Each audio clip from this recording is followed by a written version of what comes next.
少长曰。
吹奏下去。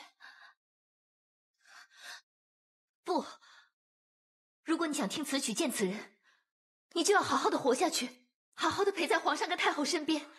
只有这样，你才有机会再见到他，听他奏曲。我毕竟是皇上的妃子，我可以这么做吗？为什么不行？有人为年老的父母，为自己的儿女、喜欢的人，再艰苦的环境都可以撑下去。只要你找到活下去的理由，发乎情，止乎礼，有什么不可以的？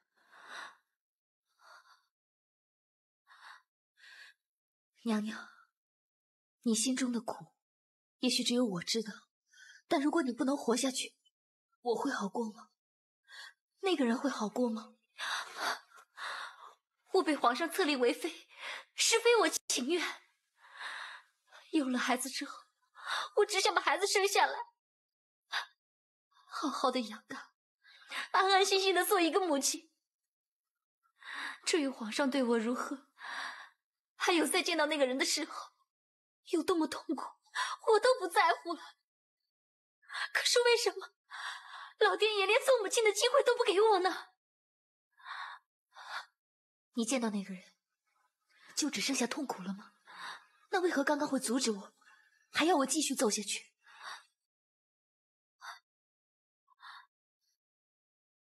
娘娘，把那个人藏在心里，作为自己活下去的动力。他一定跟我一样，不想看到你把自己逼上绝路。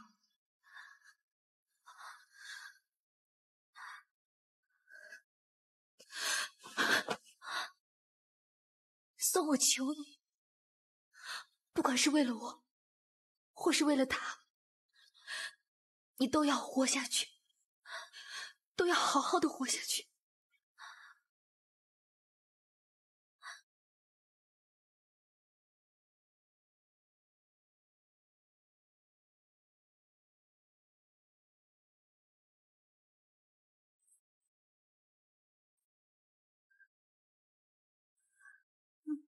你答应我了，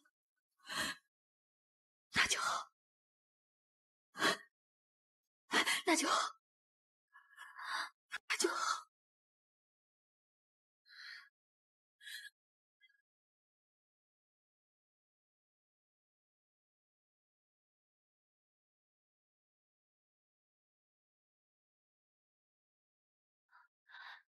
参见皇上。免礼。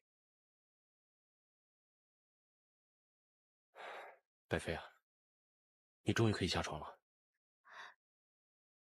谢皇上关心，臣妾已经好多了。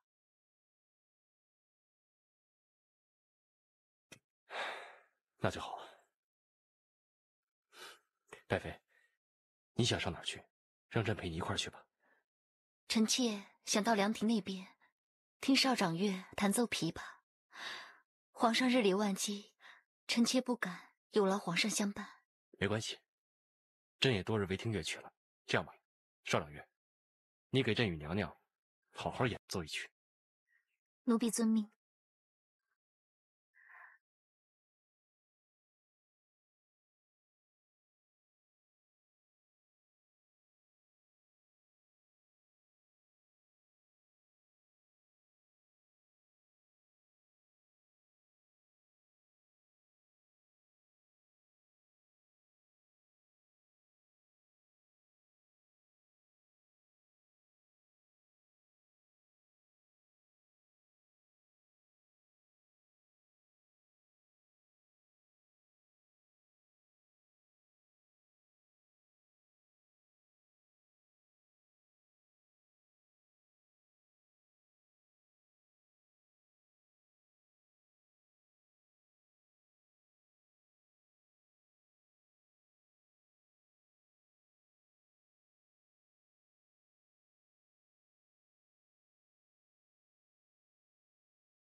娘娘，你看百妃跟春华又联手抚媚皇上了。我看过不了多久，百寒香一定会投桃报李，把春华献给皇上。到时候，春华也成了嫔妃，这后宫之中，不就是她们姐妹俩的天下了吗？她们想得美，本宫一定不会让她们得逞。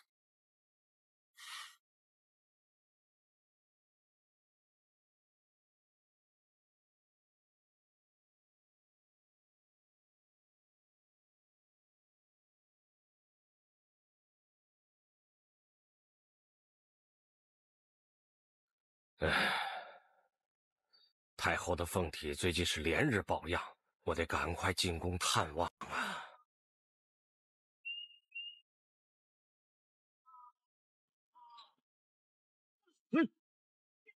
站住！怎么回事？什么？下来！别走！各位好汉，你们是来求财的，千万不要动刀动枪。你看，老夫这儿有些银两，你们拿去。看来是只肥羊，把他抓回去，向家里多要些钱，再杀里头吃。各位好汉，咱们有话好好说。别！不，千万不要动刀动枪啊！你们要是平手，老夫回去再给你们多取些银两。你们千万别动刀动枪啊！那我们是傻子，忘了啊！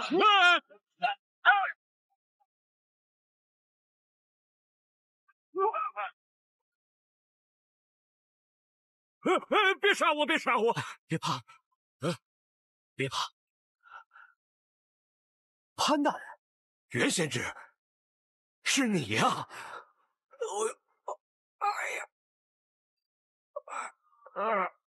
大人，这附近应该没有什么人家，一会儿下山以后，我再找大夫帮你看看吧。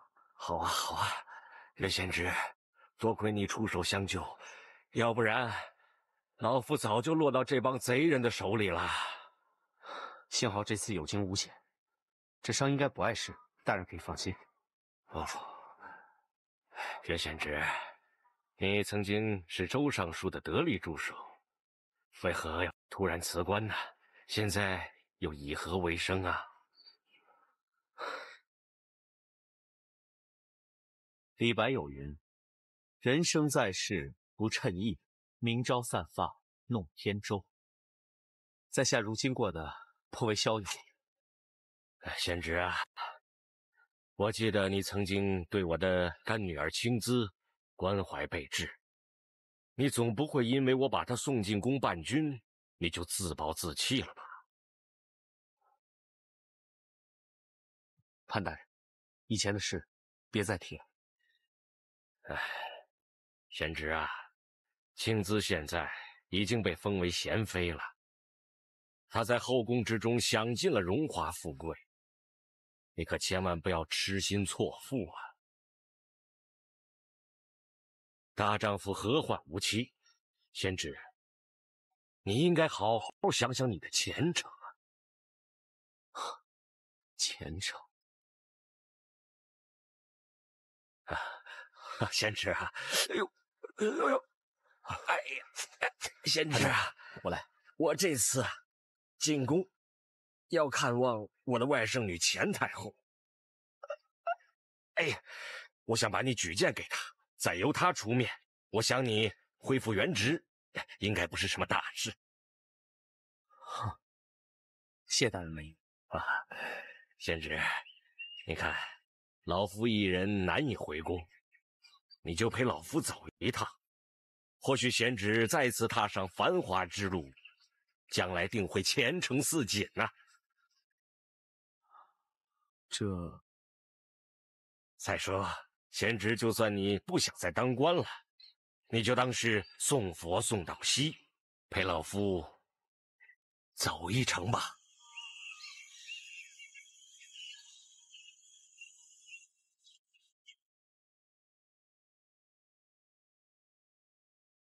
落轿。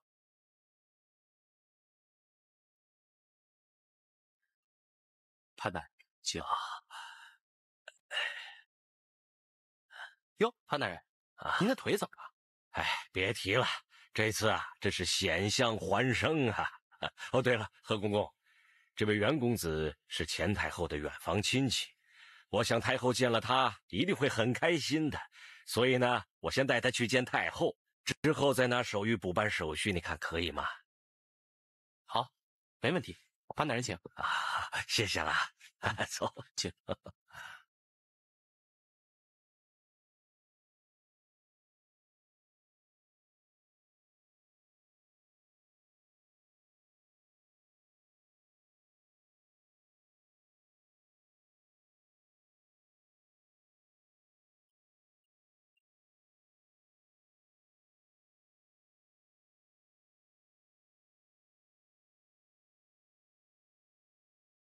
想借这首曲子来取悦皇上是吗？今天就让你好好弹给本宫听。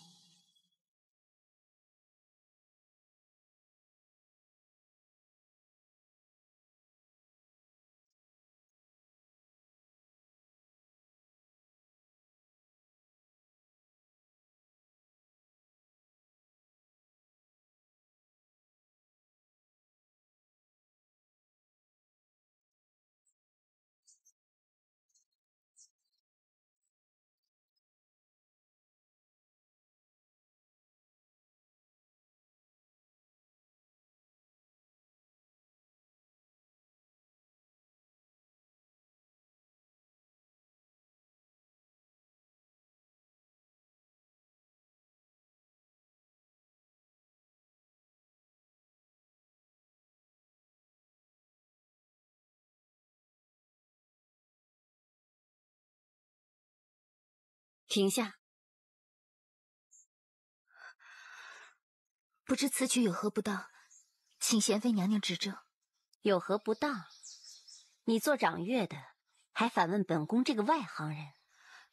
奴婢不敢，请贤妃娘娘赐教。昨天少掌乐在御园为皇上百宸妃献曲时，奴婢和娘娘刚好经过，觉得此曲非常动听，所以今天才传召你们进殿来弹奏。怎料合奏之时还可以，一到少掌乐独奏，却和昨天的相比，相去甚远呢。奴婢也是如常弹奏，并未失音走调，还请灵长医能够直言。娘娘，不知少掌乐是真不知道还是假不知道，奴婢该直言了。既然他那么装模作样，你直说又何妨？是。昨日你在御园为皇上百宸妃献曲时，那股骚气、妖媚之态哪里去了？你想借百宸妃的关系，靠奏乐妩媚皇上，恐怕没那么容易。贤妃娘娘，奴婢一向尊礼自重，绝无越礼之意。昨日本是为百妃一人演奏，没想到皇上巧遇，皇上为陪百妃，才一同听曲。奴婢从来都没有亲近皇上之心。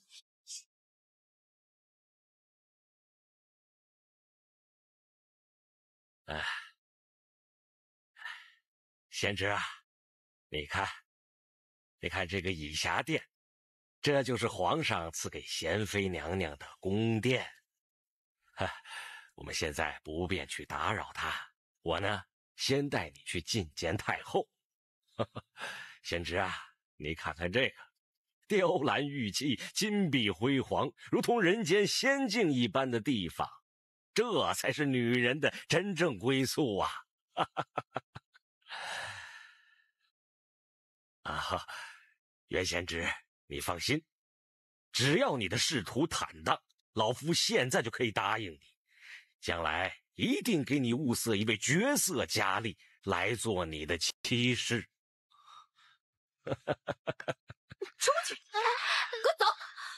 我告诉你，今天奏乐失准一事，回头我会向方上仪禀报，看看你们乐工局是以奏乐为先，还是以狐媚皇上为要。滚！邵春华，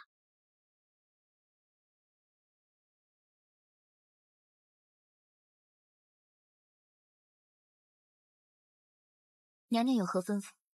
你给本宫听好了，如你还敢借故接近皇上，本宫让你以后没有好日子过。给我滚！是。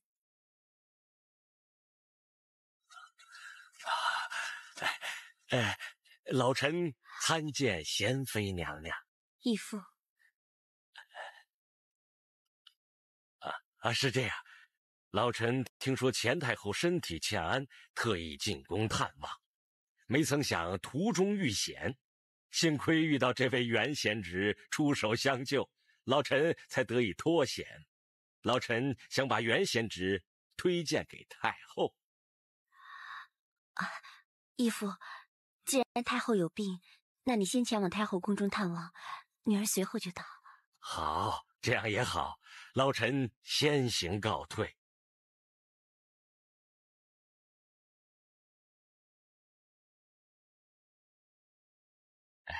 贤侄啊，先随我去见太后。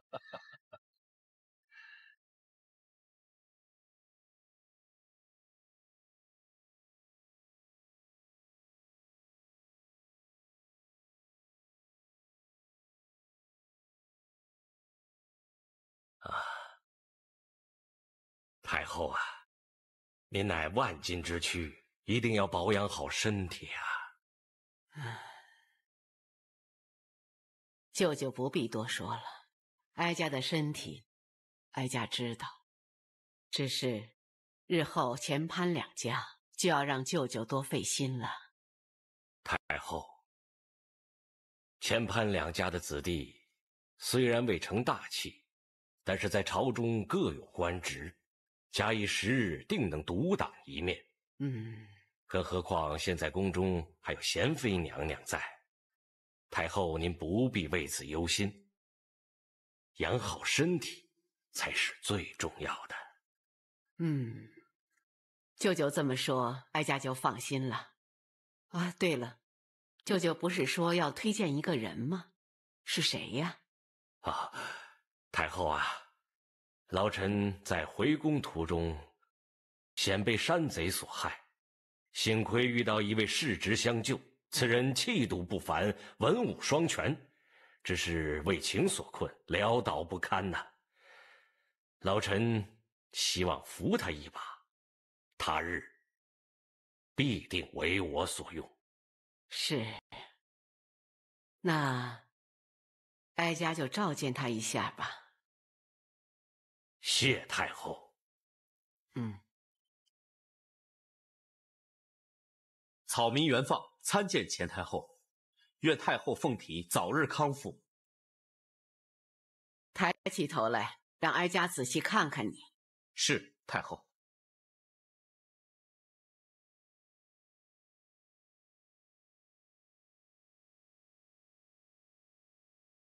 果然是一表人才。谢太后赏识。潘大人对你赞赏有加，日后朝中若有合适官职，哀家定当推荐你为朝廷效力。这贤侄啊，还不赶快谢过太后？谢太后。贤妃娘娘驾到。快传，元芳，你先下去吧。是太后。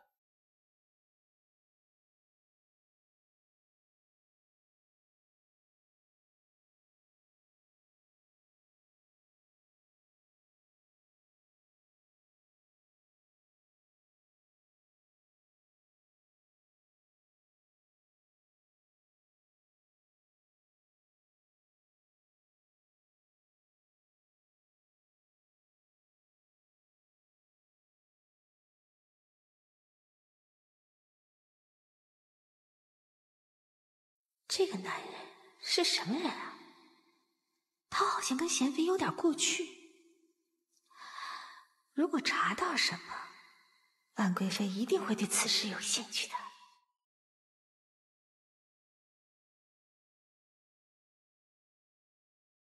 臣妾参见太后。免礼。谢太后。贤妃，哀家的身体日渐虚弱，所以我们前潘两家在朝中就都靠你了。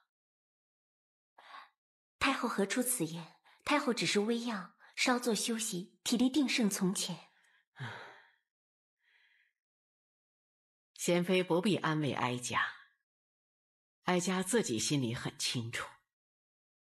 哀家15岁被选为妃，再被先皇立为后。虽然经历土木堡之变，南门被囚之苦，但得先皇半生恩宠。就算现在死，也死而无憾了。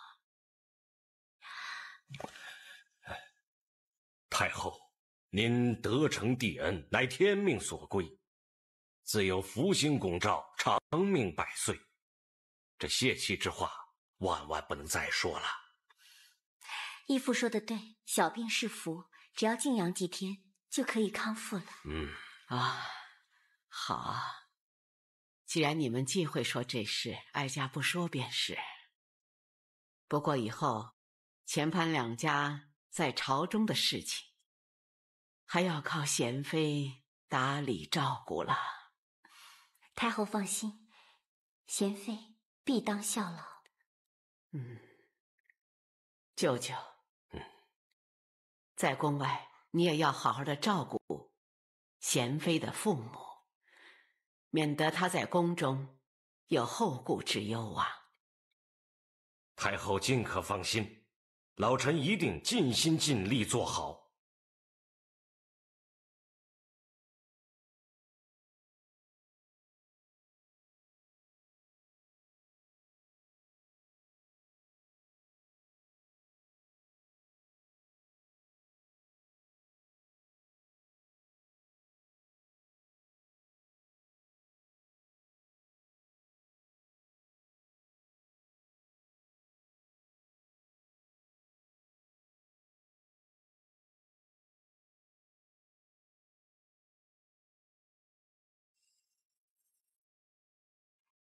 如果你不愿进宫，元芳愿带你和你的家人一起远离此地。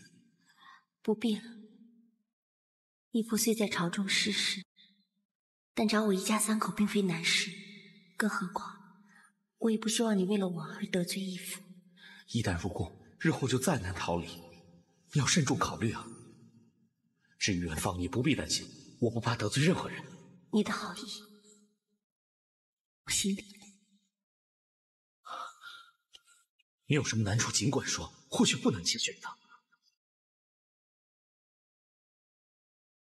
事情既已如此，你要快做决定啊。你对我的好，青子真的很难接受。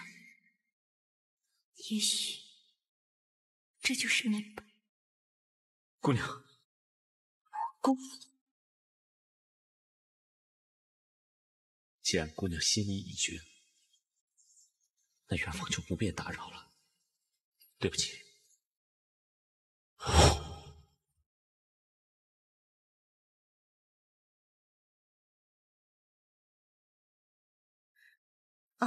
我来吧。娘娘，茶点来了。放下吧。是。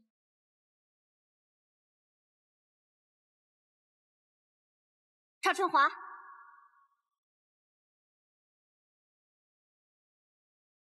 娘娘有何吩咐？如你还敢借故接近皇上，本宫让你以后没有好日子过。给我滚！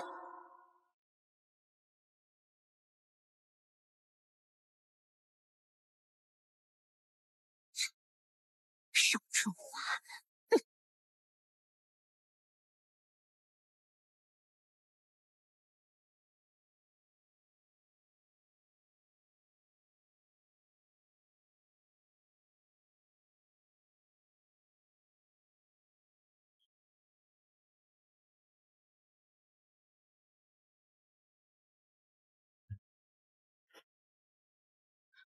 我没事。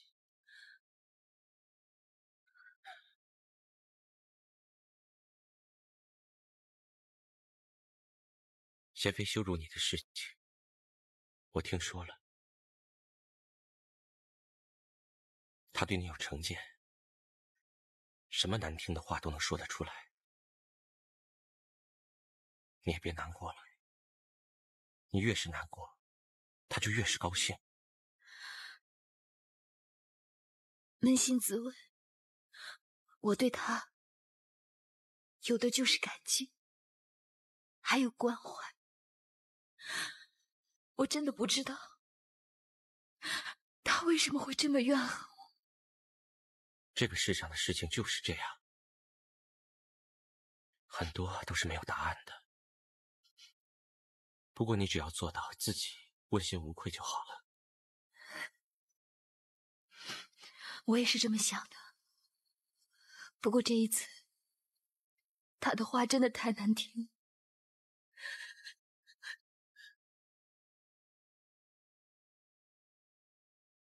清者自清，你是个什么样的人？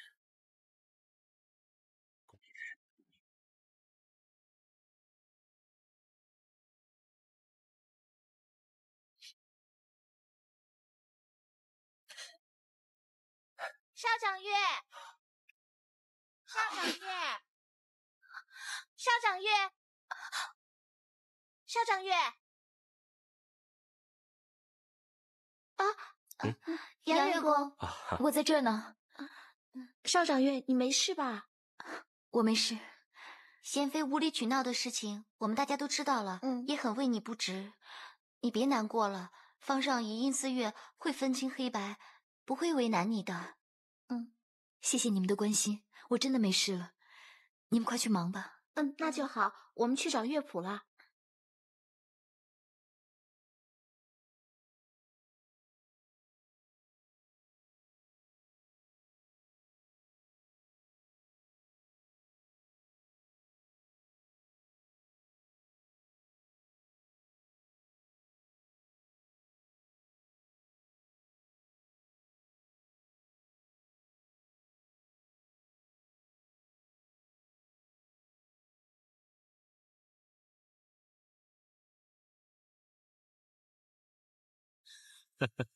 袁大哥，我观察你老半天了，你都没有察觉，想什么心事呢？宫中不平的事，勾心斗角，说也说不清楚。看来你是甚多怨气，我也有满肚子苦水。走，痛痛快快喝一顿，消消气。好啊，我倒是要看看是你的苦水多，还是我的多。好，干干。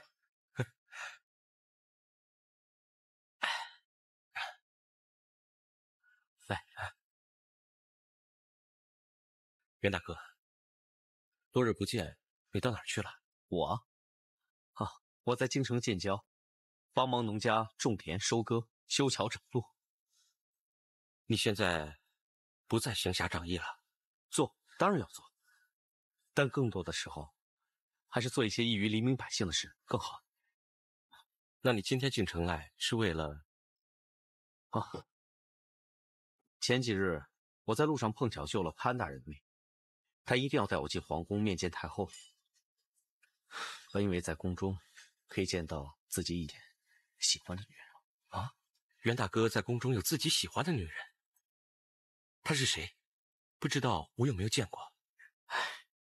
见没见过都已经不重要了，重要的是，原本清纯的女子，怎么会变成今天这个样子？没有想到啊！那她到底是谁呀？潘大人的干女儿，青姿。娴妃娘娘。袁大哥和娴妃还有过感情？是好感罢了。但今天见她在宫中如此辱骂宫女，我既为她难过，又感到自责。自责？自责当初要是能说服她，没有进宫，她绝对不会变成今天这个样子。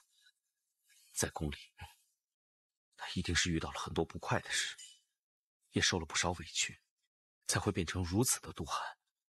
是啊，后宫女人复杂，后宫女人的心更复杂，不然无法生存。看来你已经很了解宫中那些事了。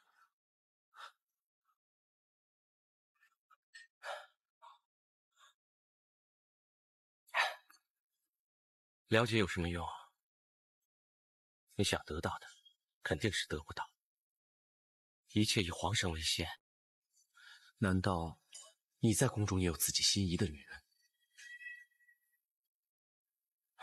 不知道，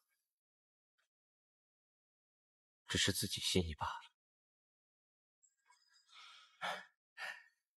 少年时，以为自己有才智，有抱负，以后能为国为民做点事。如若不然，就找个心爱的女子成个家。可现在呢，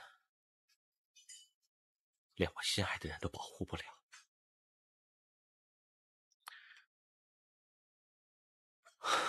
来，别想太多了。为了两个有心无力的男人，干一杯！干！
跳得好。皇上，臣妾一时技痒，才做出失态之事。哪有？贤妃刚才那段舞蹈，实在是难得一见。谢皇上。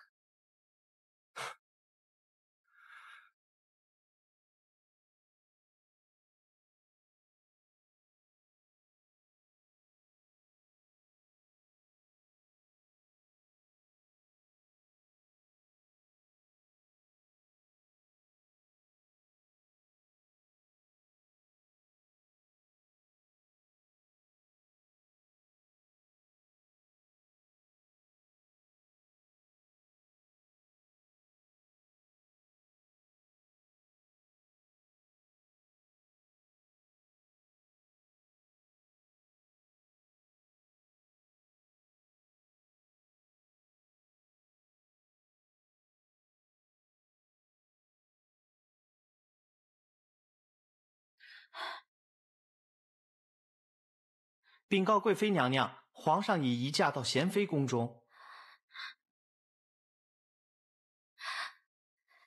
贤妃近日真是特别得宠啊！替本宫卸妆。是娘娘。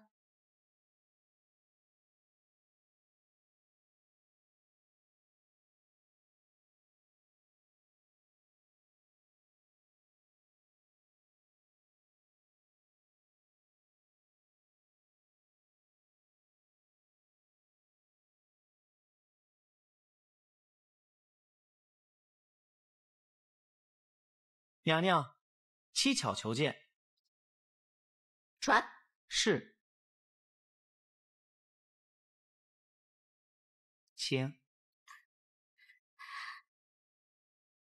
奴婢七巧参见贵妃娘娘。免礼。有什么事？如果只是描述贤妃近日如何得圣宠的话，那你回去吧。回娘娘，皇上近日的确不时过访贤妃，但奴婢要说的是另外一件事。什么事？娘娘，前些天潘大人带一男子进宫觐见前太后，曾与贤妃碰面。自此贤妃心神不定，依奴婢看来，此人与贤妃应该是旧相识，关系极不简单。真有此事？确有此事。退下吧。是。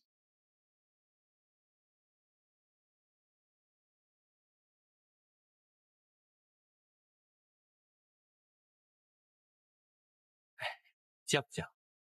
这就是近日进出后宫的登记名册。好。好。等场宫过目以后，我会命人拿回来。啊，不打紧，不打紧，请场宫慢慢查阅吧。走。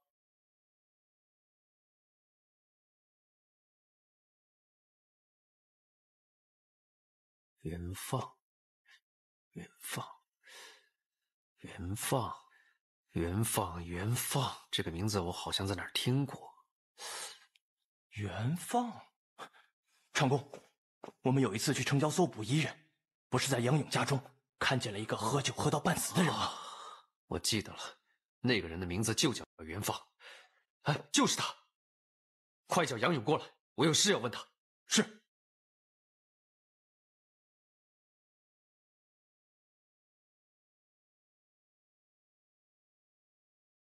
坐。杨勇，参见长公。不必多礼，来，请坐，陪我喝一杯茶。那恭敬不如从命，谢长公。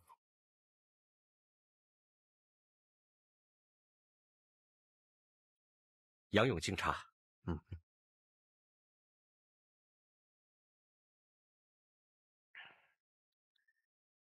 杨勇啊，元放是你的朋友吗？正是。今天很奇怪，我在宫中的名册上看到一个熟悉的名字，然后我就想起来，这个人我在你家里见过。长公的记忆力真是惊人啊，在下佩服。是不是袁大哥又喝酒闹事了？我记得上次你说他受了情伤，令他情伤的人可是宫中之人？啊，不，绝对不是。他喜欢的只是青楼女子，那女子病故之后，他便一蹶不振了。是吗？但是我收到回报，他进宫以后曾经见过娴妃，两人神态暧昧。依你所知，有没有这回事？我也确实听袁大哥提起过此事。他没有想到，当初如此温柔贤良的女子，竟然会变成什么？长公，娴妃毕竟是娴妃啊。你就直说吧，不用怕，我保证这些不会传到娘娘耳中。他说他竟然变得如此妒汗，实在是令人难以想象啊。是吗？其实袁大哥跟潘大人乃为世交，之前他在潘府也曾见过娴妃娘娘。没想到几年之后，在宫中见到她的时候，她正在辱骂月宫，那情景真是……他说如果当时有个地洞，他宁可钻到洞里面，也不愿与她相见。这样啊，原来如此。那娴妃当时所骂何人？她怎么会如此动气？这件事整个月宫局的人都知道，娘娘骂的是少长月。之前听说他们俩关系还不错，后来却又反目成仇。我觉得他是在故意刁难少长月。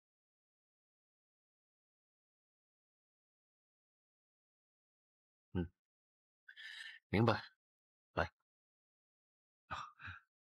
请。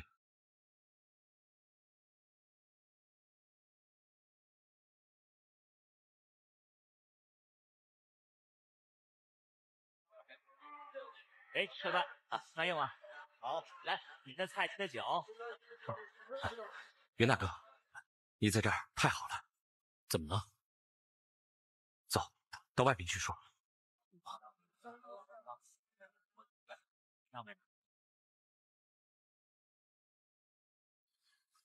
想不到我进宫走一圈，也会引来汪直的调查。袁大哥，你近日还是小心些好。如果有人在查问此事，你要与我说的一致才行。我明白。看来是有人想借此事，朕得亲自明了。后宫勾心斗角之事无风都起了，现在的娴妃大概已经懂得生存之道了，你不必为她担心。是啊，杨勇，汪直此人绝非等闲之流，你要想替令兄平反，绝对要小心汪直。我知道。之前我没有告诉你，是因为怕你年轻气盛，冒失丢了自己的性命。现在我可以把事情的原委全都告诉你。事情是这样的，武皇爷当初得罪了汪直和万贵妃。有一次皇上出巡，遇到了窝头山的猎户刘勇，上山打猎，差点误伤了皇上。汪直便收买了那个猎户，说成武皇爷派他行刺皇上。皇上本来还是半信半疑，刚巧武皇爷府中的总管太监带一群同乡士子偷偷到景山游览，以显示地位不凡。汪直把这事连成一气，说是武皇爷谋反，带人到景山绘制皇宫内院描绘图，一边派人进宫刺杀皇上。皇上又惊又怒，下令杀了那群登山的士子。因为皇爷自己西厂也就是为了保证皇上安全设宴。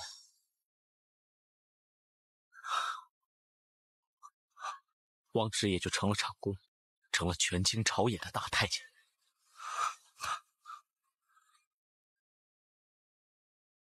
我哥的死得好冤啊！死得好冤呐！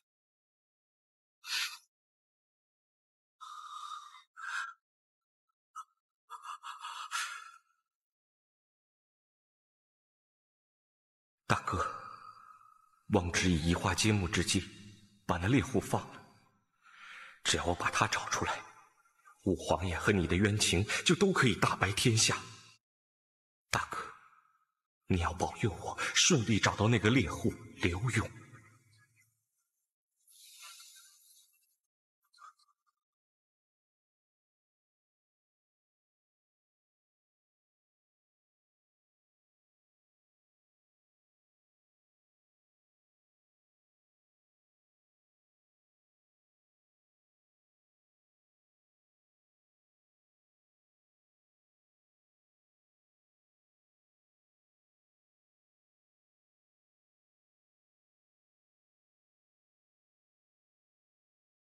我这2天不用当值，正好回趟乡下。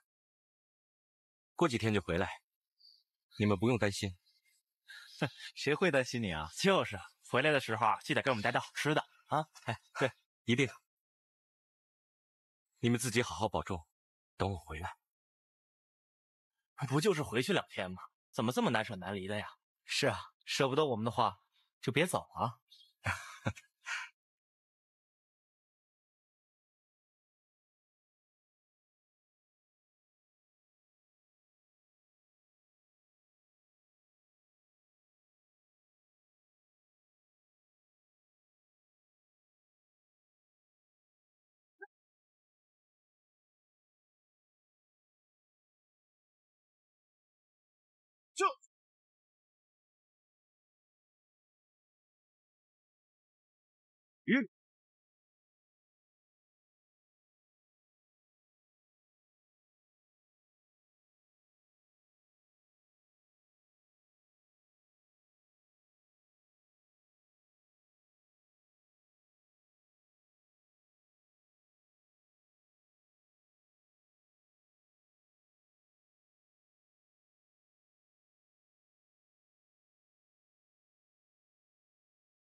这房子破成这样，难道刘勇收了汪直巨款，已逃往他乡？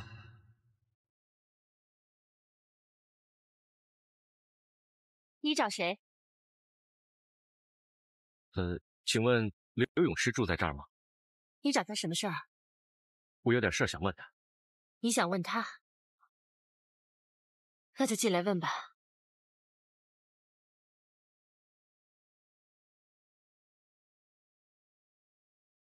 娘，这就是你要找的人。要是你能让他开口回答你的话，我和婆婆真是感激不尽。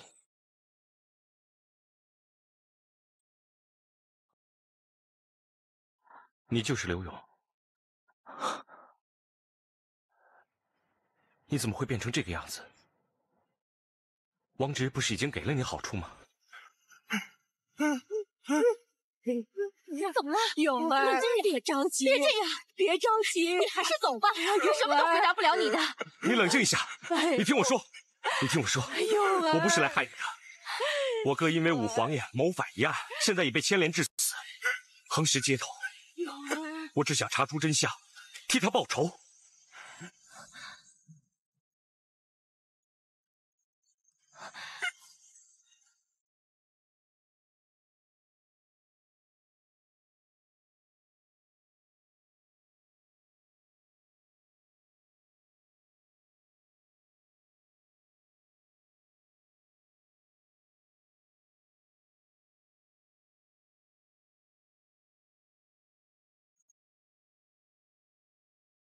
你，刘勇，收了。是。换好衣服，拿着银两，别再在京城出现，知道吗？哎，小的知道。傻头傻脑的，记住，顶替的那个刘勇，明天将会在午门斩首。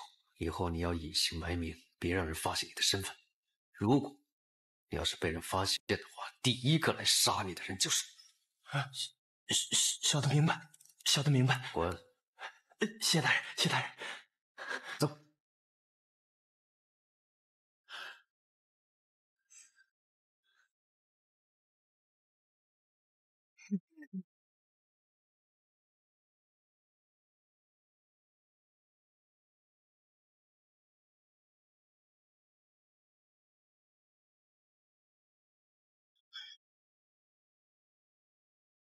你们干什么？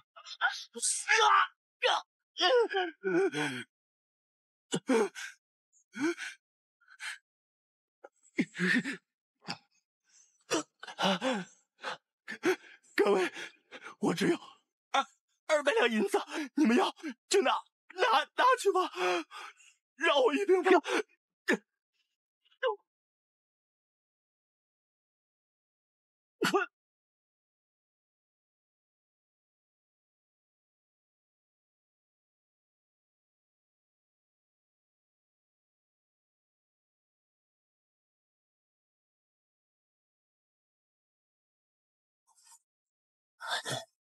长工，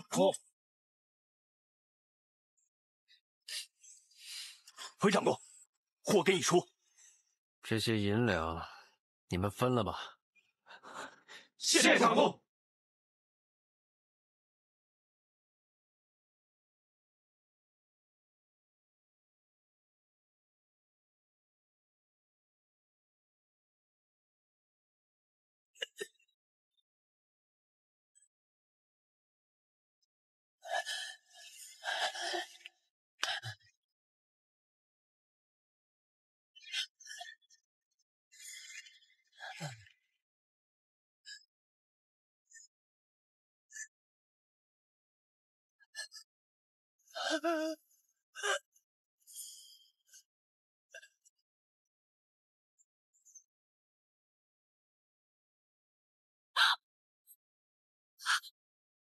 走，当家的，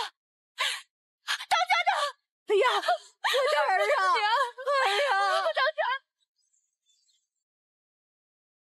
刘大嫂，他怎么会弄到如此田地？我们也不知道。那天他去上山打猎，好几天没回来。我们到山下找了好久，也没找到人。后来听说他被宫中的人带走了。我们想去城里打听吧，又没钱，想着最多关他1、2个月，也就放回来了。怎知道回来的时候，脚也废了，喉咙也被割破了，发不了声。命是捡回来的，但是到今天，我们也不知道到底是谁把他伤成这个样子的。大爷呀，你要是知道原委的话，一定给我的勇儿讨个公道，把害他的人抓去问罪。我这个老婆子，给你做牛做马也心甘情愿，我给你跪下了。大妈，快请起！大妈，大爷，来，您坐下。大妈，你放心，只要找到证据，我一定替他，还有所有冤死的人讨个公道。大爷，拜托你了。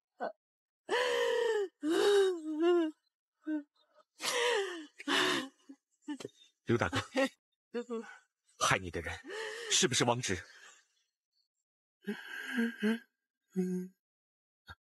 那他识不识字啊？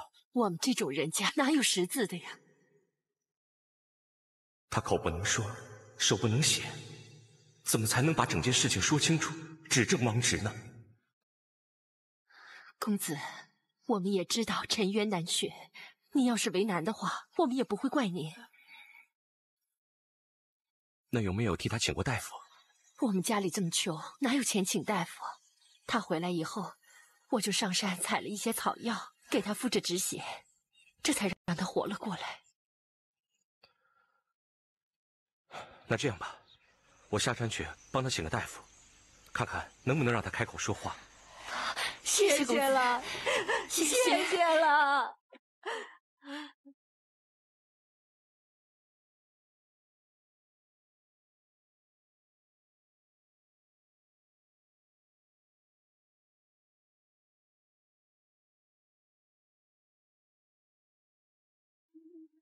大夫，他怎么样？还能治好吗？说句实话，在下行医多年，还从未见过伤得如此之重还能活下来的人。就是咽喉上这一刀，阎王爷已经守在身边，准备收人了。他能够活下来，就说明他已经是福大命大。我尽量一试吧。那就好，有劳大夫了。先别谢我，这非一朝一夕之事，我也没有多大的把握。我知道，大夫，你只要尽心医治他，我们就很感激你了。这银子你拿着，不够的话，我日后再补上。我现在就给他针灸，刺激他的咽喉和周身的血脉。谢谢大夫，谢谢公子。勇儿啊，你可要快点好起来啊！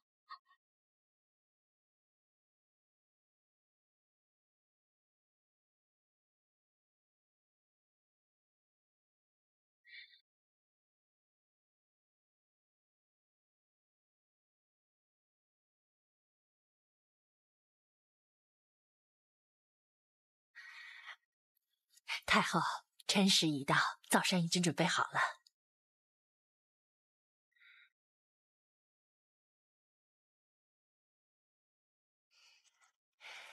太后，该起床了。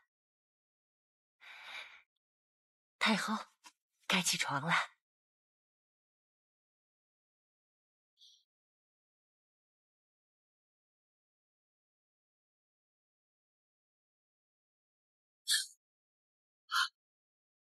太后，太后，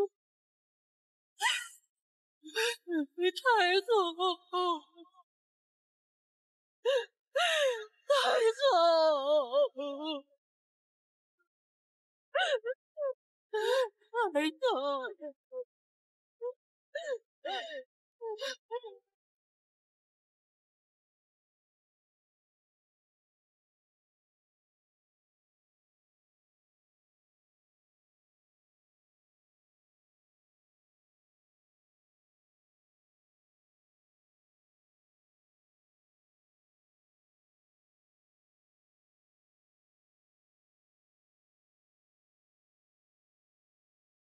钱太后一生慈爱仁厚，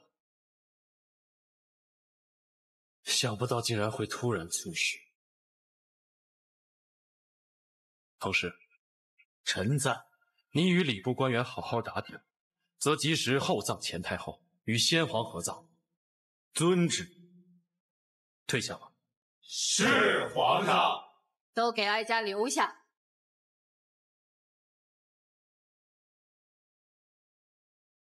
臣等参见太后。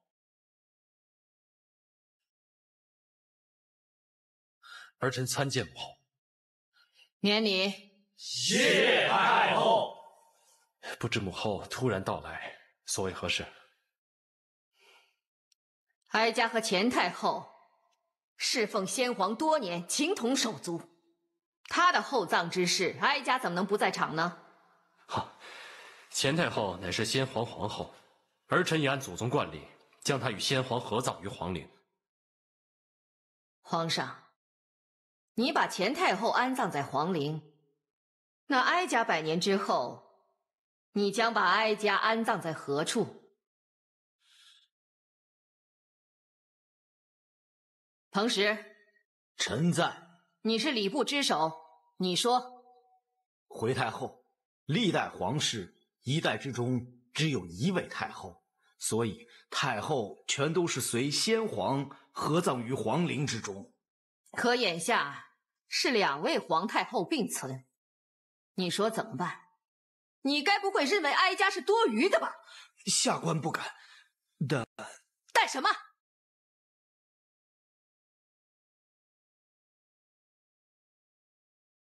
哀家才是皇上的亲娘，哀家100年之后就理该和先皇葬在一起。他日皇上致祭，也可向亲爹亲娘一并下礼，这才合礼数。回太后，查明朝祖宗历法，历代皇上如不是皇后所生，则是其亲母以其太妃之身另葬他处。你住口！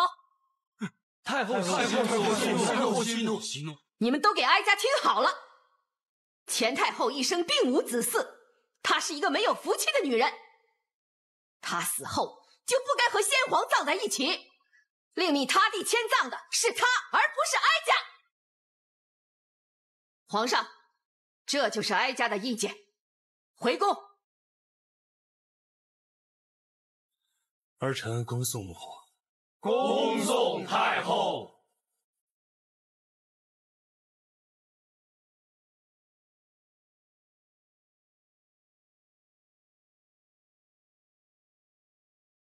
起来吧。谢皇上。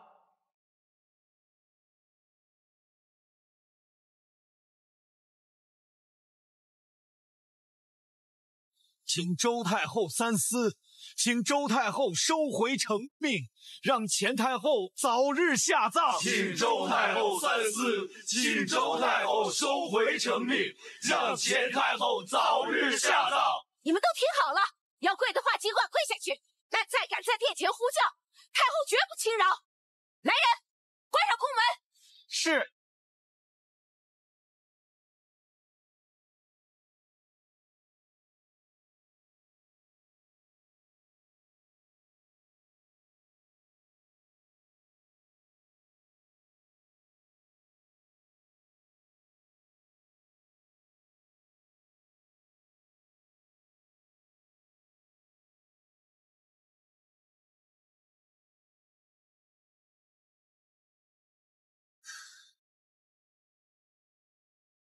春华姐，你叹什么气啊？还不是为了那些官员，他们为了钱太后到底该葬身何处，已在周太后宫门外跪了2天2夜。可是周太后到现在还是不肯将钱太后葬在皇陵。周太后和钱太后不和一事，在宫中人尽皆知，有什么好奇怪的？我不是奇怪，是不明白。宫中的女人一辈子争宠、争名分、争地位，到了死后还要争吗？春华姐淡泊名利，心地善良，当然不明白这些事了。你又调侃我，不是吗？以你往日跟贤妃的交情，但如今她是怎么对你的？咱们不提这事了。不提不提，那提点别的事吧。杨月宫告假回乡，未知归期，春华姐心里是不是空落落的？我哪有啊？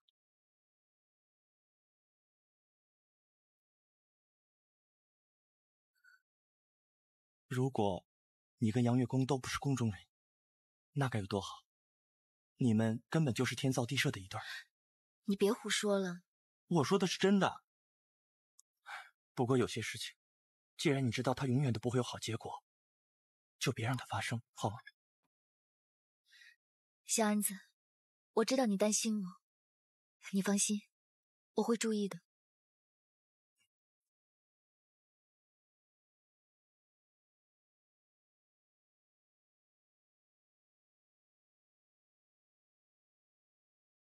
皇上，人死不能复生，皇上应以龙体为重，别茶饭不思啊。钱太后一向视朕如己出，仁厚慈爱，如今突然离去，朕怎么能够不难过呢？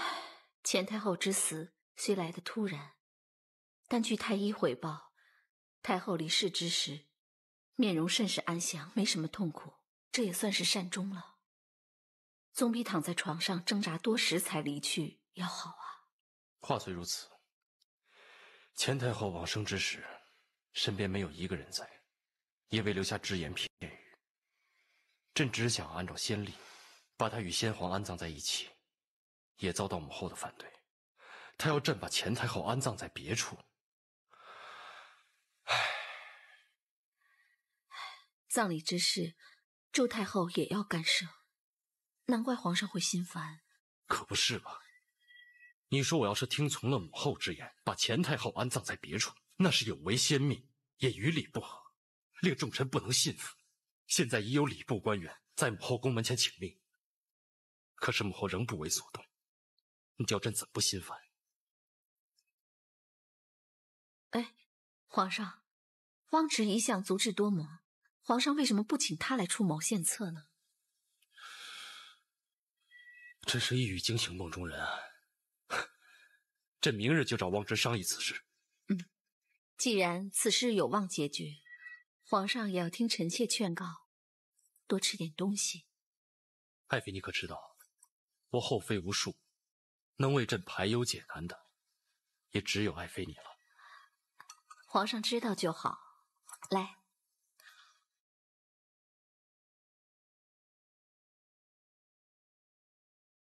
皇上，一朝两太后已经开创了先河，何不来一个一灵二太后呢？一灵二太后，望着，那你的意思是，如果不葬前太后于皇陵的话，就与理不合，难掩众口；但只葬前太后于皇陵，那周太后一定也不会答应。所以奴才认为，不如命工匠把这个玉林地宫一分为3，左坑安葬前太后，右坑日后安葬周太后，这岂不是两全其美之法吗？这不失为一个好的办法。这样一来的话，周太后也不会为难咱们了。王芷，你不愧是朕的智囊啊！不过，皇上，奴才有个请求，虽然这个方法是奴才想出来的，但希望皇上别在太后面前提及，就推说是那个彭大人提议便可以了。奏。是。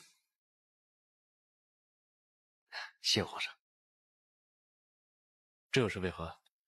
因为彭大人是臣子，如果太后有抱怨的话，他也不便干预朝政。但如果说是奴才说的，可能奴才日后做事就不太方便了。望直啊，你不愧是心思缜密。朕就依你所言，只要前太后能好好的安葬，朕记一功。谢皇上。周太后驾到！恭迎太后！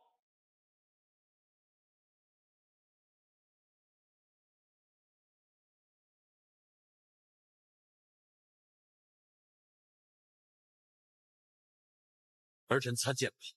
免礼。谢太后。前太后葬礼之事，哀家已经表明态度，还要哀家来商量什么呀？回母后，彭使想到一个方法，既可令母后100年之后与先皇相聚，也不失大明国统律法。好啊，彭使，那你就说来让哀家听听。是太后，微臣之见是把玉灵地宫一分为3，中为先皇墓室，左方安葬前太后，右方留待太后100年之后，以作安身之用。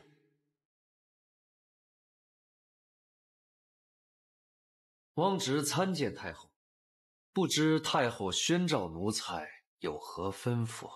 一目3穴，哼，这种计策也亏你想得出来。汪直，哀家从前是小看你了。回太后，葬礼之事该由礼部主持，与奴才无关。你别在这惺惺作态，谎话连篇。哀家到处安插耳目，你不是不知道。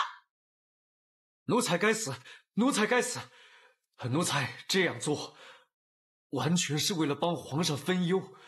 我多管闲事了，奴才该打，奴才该打，奴才该打，奴才该打，奴才该打，奴才该打，奴才该打，奴才该打，奴才该打，奴才该打。好了，好了，事情啊，也没你说的那么严重。哀家只是在想，怎么样才能让哀家的心里舒服呢？可是，怎么才能让哀家的心里舒服一点儿呢？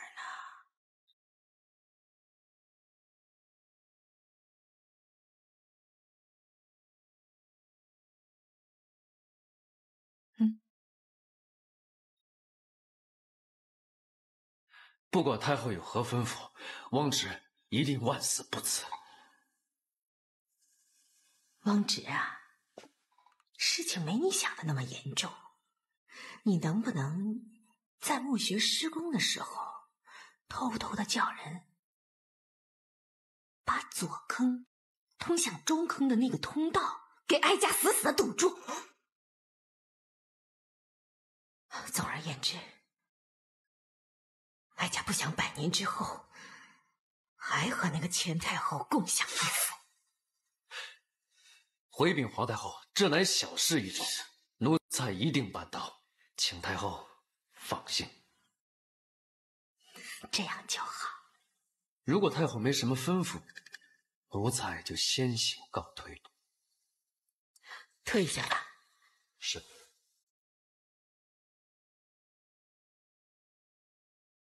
好生处理此事啊！是。周太后啊，周太后，死后还要阻止先皇与钱太后相见，你可真是天下第一煽动妇人啊！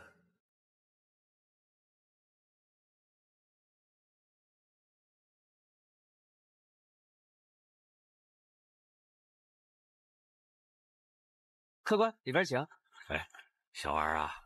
请问你们这里有没有一位20多岁独自喝酒的客人啊？您是说那边那位吗？哦，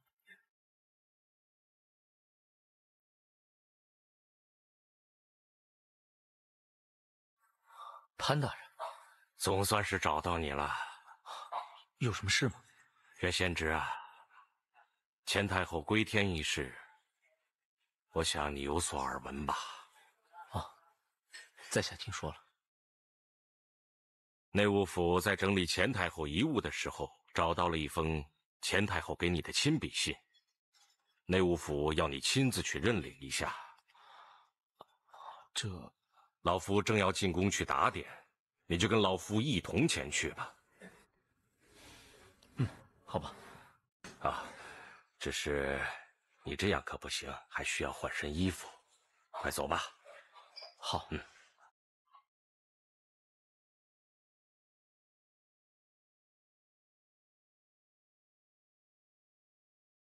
太后猝逝，虽未留下遗言，可在清点遗物的时候，却发现留下了数封书信，交代了一些后事。太后可能早就知道她的大限之期已至，只是我们不敢相信，也不愿细听啊。潘大人不要过于伤心了，这些书信也明确地列明了太后所赠娘娘、大人和这位袁公子之物。待你们看过信之后，可去内务府取回太后所赠的贵重之物。杨公公，我们还想在此宫殿再次缅怀一下太后，不知方便与否？这没问题，我就留下福缘，等你们走后关好门窗便是。娘娘，奴才告退。退下吧。是。多谢公公。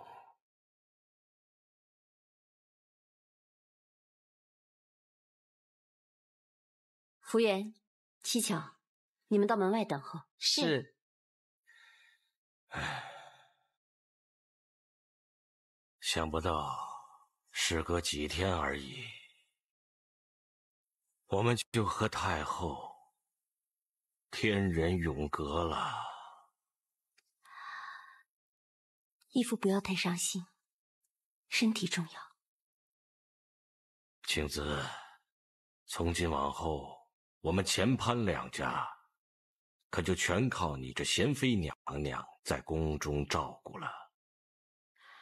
义父放心，本宫有言在先，绝不食言。好。贤侄啊，太后所留之信，讲的是何事啊？这是太后给在下的举荐信，在下可凭此信恢复旧职，也可凭此信到其他各部效命朝廷。贤侄，太后临死之前都没有辜负这个承诺，可见你的确是个可造之才。千万不要再颓废下去，辜负了太后的一片苦心呐！太后和潘大人的美意，袁某感激于心。但袁某已过惯闲云野鹤的生活，再入仕途，恐怕难以胜任。袁公子，人过留名，雁过留声。你何不为百姓、为朝廷尽一份力，也为自己设计一个好的前程？他日便留名于世。留下美名，并非一定要靠功名利禄，锦衣玉食，也未必代表那个人有多么出色。贤侄此言差矣。淡泊功名，那是那些穷酸秀才没有机会自我安慰的一些言辞。现在机会摆在你的面前，你可千万要抓住机会啊！好，让在下慢慢细想。贤侄，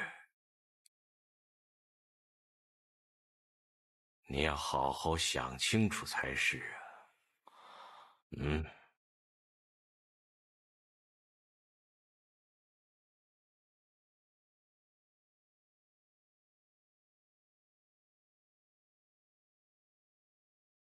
袁公子，我听义父说，你辞官以后便四处流浪，居无定所。人终究是要停下来的。谢娘娘关心，但每个人所追求的东西都有不同。如贤妃现在已贵为妃嫔，享尽荣华富贵。可是那天在下见娘娘那般动怒，看来心里也未必真的愉快吧。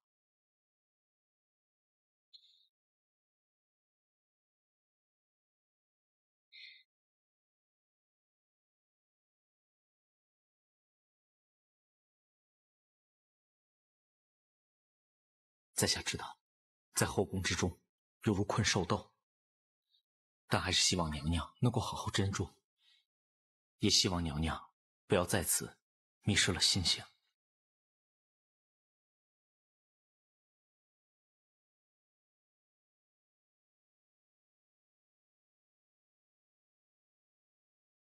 多谢公子提点。贪慕荣华，争强好胜，这就是本宫的天性。要不然，义父怎么会竭尽全力送我入宫呢？至于本宫，就不劳袁公子费心了。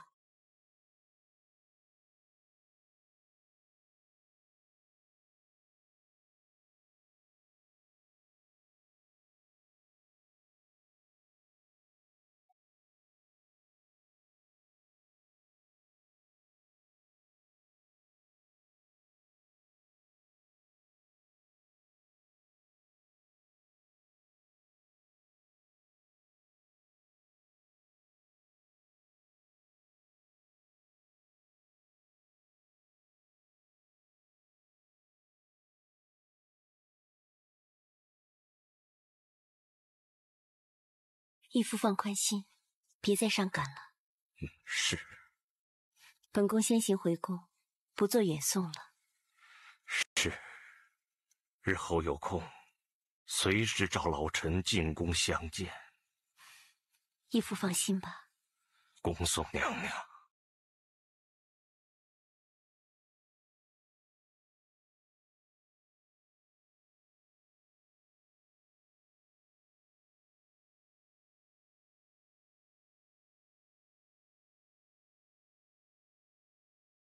我的孤单变成习惯，不想的太多就不烦。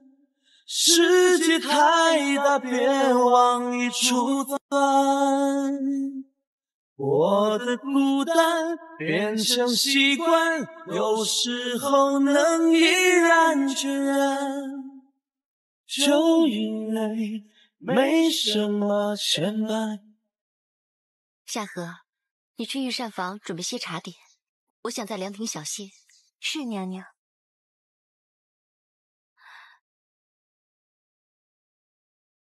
春华，姚月宫还没回来，我也不知道。自从他离开宫中之后，我就没有在乐谱房或是其他地方看到他了。我也不便四处打听。钱太后的丧期已过，宫中的歌舞宴会停了也有些日子了，可能他已经回来了，只是暂时还没有被传召进宫。也许吧。我们还是别谈这些了，万一隔墙有耳，被人听到就不好了。也是，你也别太牵挂了。我哪有啊？你说没有就没有吧。哎，我去给你看样东西。走，你看，这是什么？你放在眼前看看。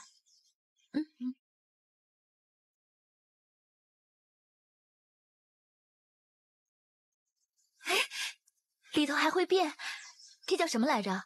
这个呢叫万花筒，是西域的贡品。皇上赏赐给你的吧？皇上见我闷闷不乐，所以赐给我解闷的。其实皇上对你挺好的，你呀，也不要总是这么多愁善感的，让自己快乐点，别那么难受。我知道，可是心不由己啊。不想这些了，来，你看看多好看，看看，来，转一下。是不是花样又变了？是啊，变化好多，好看吗？真是太好看了。在下知道，在后宫之中犹如困兽斗，但还是希望娘娘能够好好珍重，也希望娘娘不要在此迷失了心性。迷失心性，还不是被逼出来的吗？害我在袁公子面前出丑，少春华、百寒香，这笔账早晚也要跟你们算清。娘娘，你没事吧？没事，看他们能高兴多久。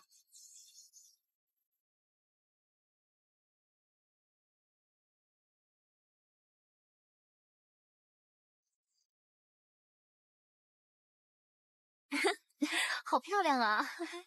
这个东西真是太有趣了。看到什么了？我看看。好啊。